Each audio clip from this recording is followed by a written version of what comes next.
O 7 de setembro representa a data de fundação do Estado Nacional Brasileiro. Neste ano de 2022, muito especialmente, porque estamos celebrando os 200 anos em que o Estado Nacional Brasileiro passou a existir, com o Grito do Ipiranga de 1822. Mas o que é esse Estado? Esse Estado cuida de qual nação? Esse Estado cuida de qual povo? A Assembleia Legislativa do Estado de Sergipe está homenageando a celebração do bicentenário da independência do Brasil, trazendo hoje uma conferência que debate a independência brasileira e as suas repercussões políticas e econômicas. Para fazer esta discussão, o Poder Legislativo sergipano convidou um dos intelectuais contemporâneos mais importantes, o presidente da Academia Sergipana de Letras, professor, doutor, magistrado José Anderson Nascimento. Anderson é um intelectual que tem dado contribuições da maior relevância à vida de Sergipe.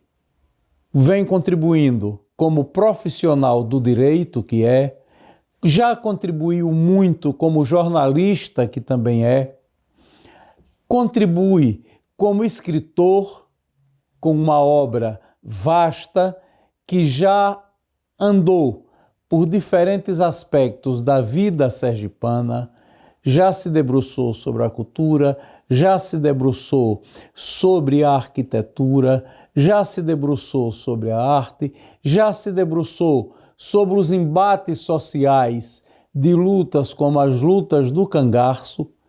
Enfim, Anderson é um intelectual multifacetado, com a carreira rica e muito bonita.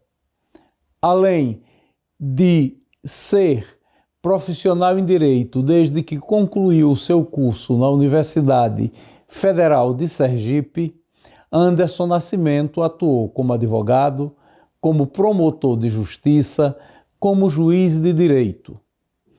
Na condição de agente cultural, Anderson foi membro e presidente do Conselho Estadual de Cultura de Sergipe e conduz com muita sabedoria, com muita competência, a Academia Sergipana de Letras, da qual é presidente e uma das principais lideranças dentre os acadêmicos.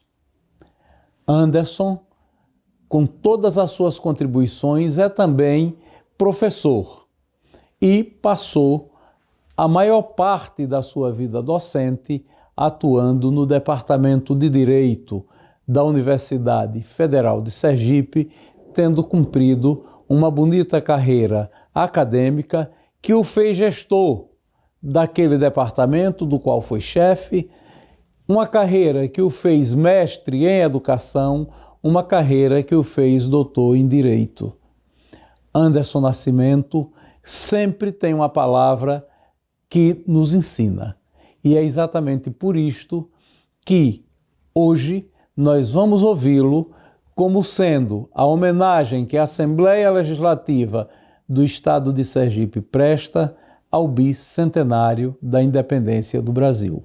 A partir de agora, nós vamos ter a satisfação de ouvir e aprender com o professor José Anderson Nascimento.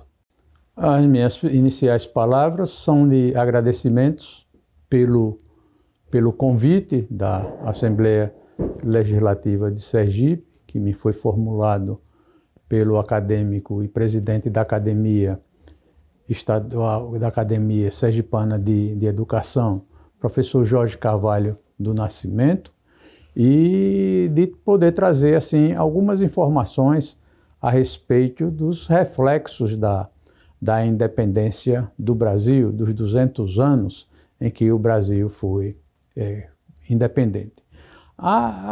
Mas eu teria iniciaria esse trabalho, essa palavra, considerando a viagem de retorno de Dom João VI, não é?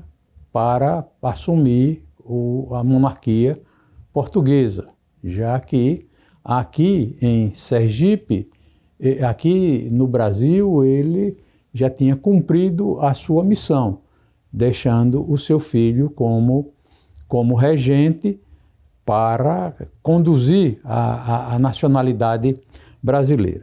Esse regresso de Dom João VI foi precedido de algumas iniciativas que o governante tomou, como, por exemplo, para deixar uma situação estável, foi a da equiparação dos soldos dos soldados, dos militares brasileiros, do soldo dos portugueses, dos soldados portugueses, com os soldados brasileiros. Então ele aí fez a equiparação remuneratória para não haver nenhuma reclamação ou nenhuma rebeldia dos militares com referência à sua saída e com a perda de salários. Outra situação que implicou, de certa forma, na vida política foi a nomeação do Conde dos Arcos como um super-ministro. Marcos de Noronha e Brito, o Conde dos Arcos, como super-ministro, que para os brasileiros viam que ficava assim o braço forte de Dom Pedro, de Dom João VI, numa possível administração do príncipe regente de Dom Pedro, que viria a ser o Dom Pedro I. Na verdade, o príncipe Pedro enfrentou aí os primeiros problemas de uma tamanha crise econômica, que foi a retirada da corte para Lisboa com os recursos financeiros levados nas caravelas. Na verdade, aqueles que vieram, eles voltaram de certa forma. Então, pensem os ilustres telespectadores, o que é a retirada, principalmente do Rio de Janeiro, de 8 mil pessoas com seus bens, com as suas moedas e com o ouro que havia amealhado durante o período da ocupação aqui na cidade capital da monarquia, Rio de Janeiro. Principalmente, na época não havia dólares, principalmente a libra esterlina, que era o meio circulante nas transações comerciais daquele momento.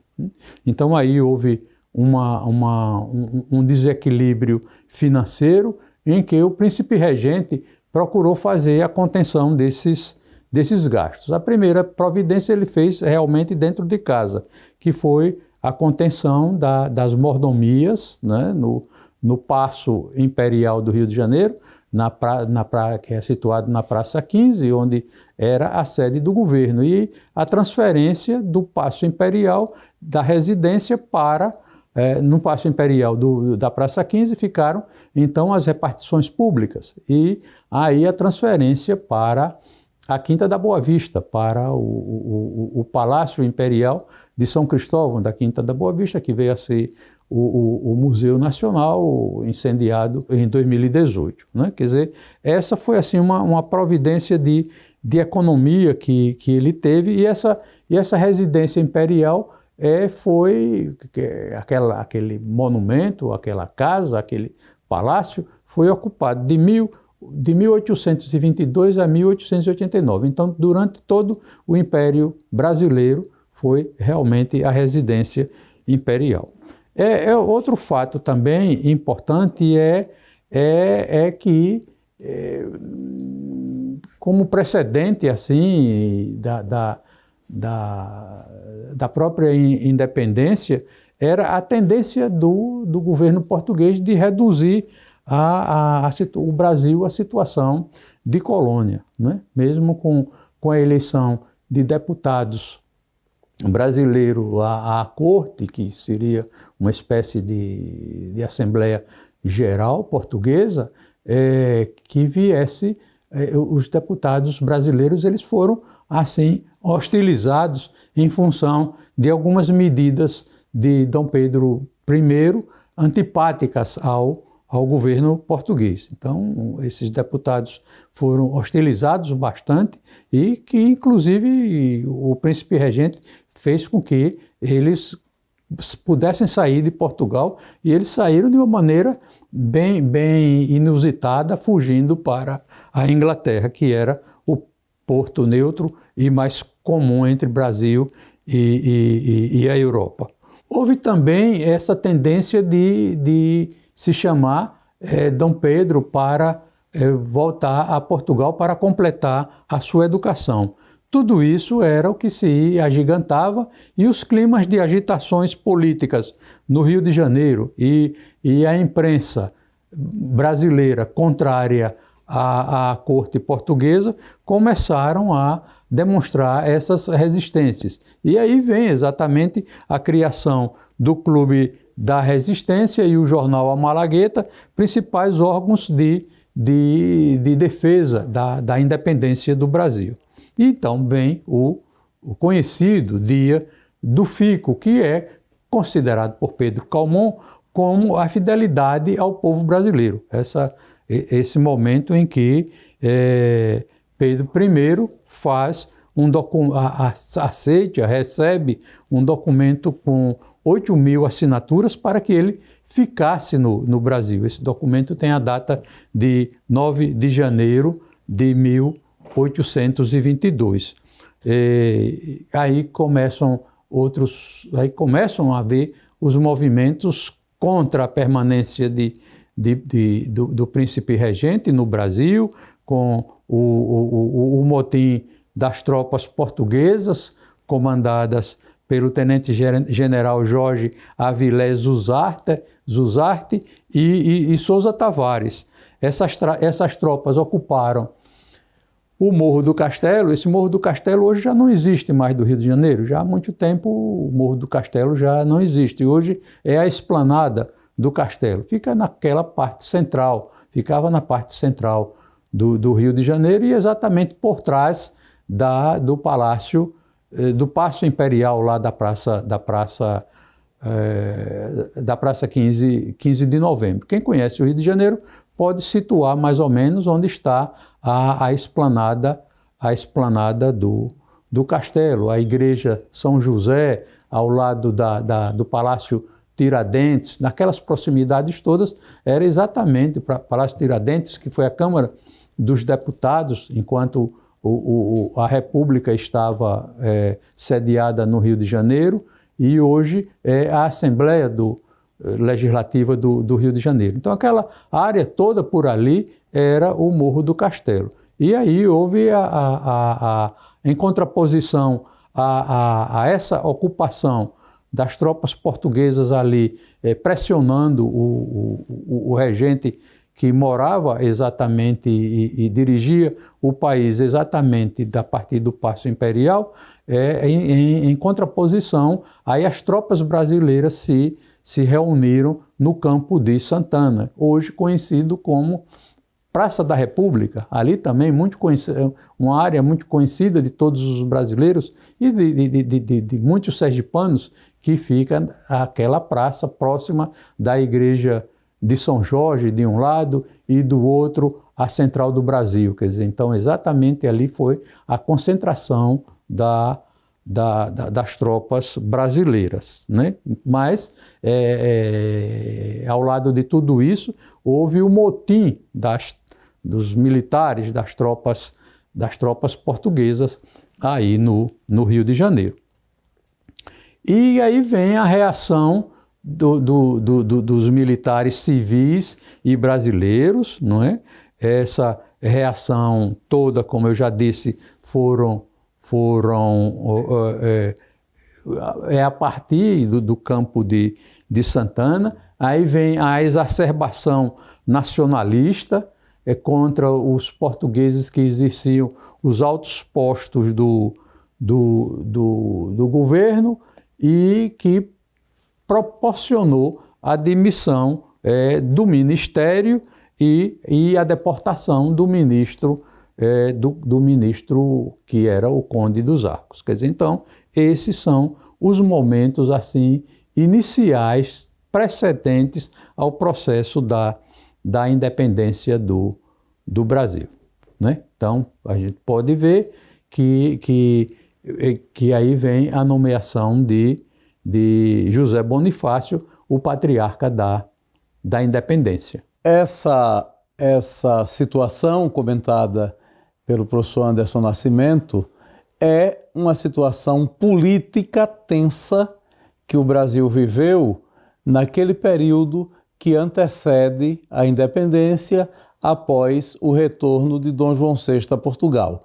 É muito importante que a gente conheça e que verifique e que analise, como Anderson está analisando, esse período, porque a compreensão desse período vai nos permitir entender os movimentos que se seguirão.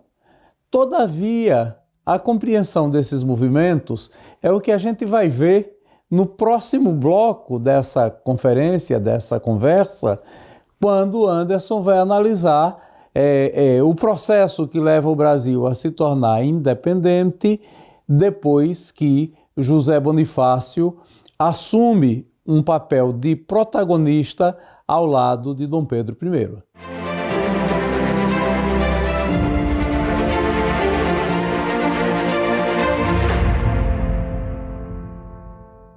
No primeiro bloco da conferência, o professor José Anderson Nascimento fez uma análise nos posicionando acerca dos antecedentes do processo que levaram à independência do Brasil.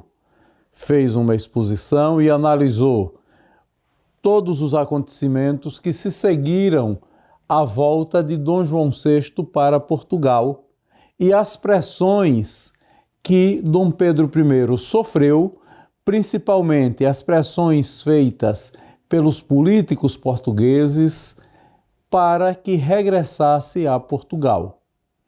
Esta foi a primeira parte dessa conversa, dessa conferência de Anderson Nascimento. Agora, nós vamos ter um segundo momento. Nesse momento, Anderson irá fazer uma análise de tudo o que ocorre depois que José Bonifácio de Andrada e Silva assume o poder e efetivamente se transforma no homem que vai conduzir o processo político ao lado de Pedro para que o Brasil efetivamente se torne um Estado nacional independente. Vamos ouvir com atenção esse segundo momento da exposição do professor José Anderson Nascimento. José Bonifácio de Andrada e Silva é nomeado ministro, né?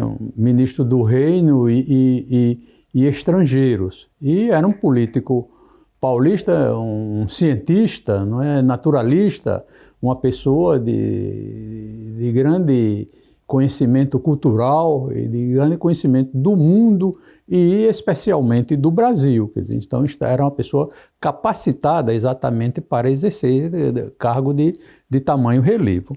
E isso acontece no dia 16 de janeiro de 1822. Logo a seguir, em fevereiro, o príncipe regente proíbe o desembarque de tropas portuguesas no Brasil e expulsa a divisão auxiliadora que era uma divisão portuguesa que tinha se amotinado contra as suas ordens, contra as suas determinações. Aí vem já os conflitos na Bahia, em Salvador especialmente, já começam a acontecer entre os partidários do Partido Português e os partidos nacionais, e essas facções se degladiam em Salvador, e aí há um episódio triste, não é? Que é o trucidamento da abadesa do convento da Lapa, a Sor Maria Angélica, pelos soldados portugueses. E aí inflama cada vez mais os baianos nesses propósitos da independência, né? E vem um outro componente muito forte no episódio, nos antecedentes da independência do Brasil, que é a maçonaria, né? A maçonaria entra para o projeto da independência do Brasil. E aí, que inicialmente em maio, 13 de maio, mais precisamente 13 de maio de 1822, a maçonaria outorga o título de defensor perpétuo do Brasil a Dom Pedro, ao príncipe Pedro, regente do Brasil. Logo em seguida, aí a influência de José Bonifácio se dá na maçonaria, e ele José Bonifácio é eleito grão-mestre do Grande Oriente do Brasil, que na época era a única potência da maçonaria no Brasil, ligada à grande loja da loja maçônica da Inglaterra, e com lojas maçônicas espalhadas por quase todo o Brasil. E dentro das lojas maçônicas já se estimulava, não é, esse pensamento da independência do Brasil. Mas, mesmo assim, o príncipe regente se submete às regras de Portugal, convoca a Assembleia Luso-Brasileira, encaminha os deputados para Portugal, mas logo depois ele rompe com o general Madeira, né, que era o comandante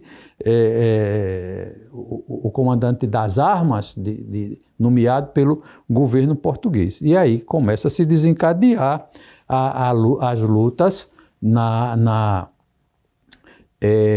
cidade de Cachoeira, no recôncavo baiano, e a Câmara de Cachoeira rompe com as suas ligações com Lisboa. E aí vem o início da independência na Bahia, e logo a seguir, em 13 de julho de 1822, o príncipe regente é iniciado na maçonaria e recebe, não é, a cadeira, não é? Guatimozin, ele passou a ocupar, a sentar-se no trono em homenagem a Guatimozin, que foi exatamente um dos imperadores astecas que lutaram pela liberdade do seu povo, né? Vem depois esse processo do Manifesto do Povo, não é? Que é recomendando a união o manifesto ao povo, que aí já tem as mãos de Dona Leopoldina e de José Bonifácio, não é? Em que ele convoca a união de todos os brasileiros, do Amazonas ao Prata, para o processo da independência. Quer dizer, então, aí nós temos o incentivo da mulher dele na luta pela independência. E aí vem os preparativos para essa independência. Em agosto, o estado de beligerância, o regente declara inimiga qualquer tropa portuguesa que desembarcasse no Brasil. Ele viaja para São Paulo, porque São Paulo já estava havendo um movimento contra a independência, o processo de liberdade, os rompimentos do Brasil com Portugal. Aí, dentro dos preparativos para a independência, vem, como eu falei, esse estado de beligerância. E em torno desse estado de beligerância chegam as cartas portuguesas, né? Esses documentos de Portugal, que são recebidos por Dona Leopoldina. Dona Leopoldina estava na regência do Brasil, né? Do governo brasileiro, e conjuntamente com José Bonifácio recebe esses documentos que são os chamados despachos das cortes portuguesas, que era a nomeação de um novo ministério indicado pelo governo português.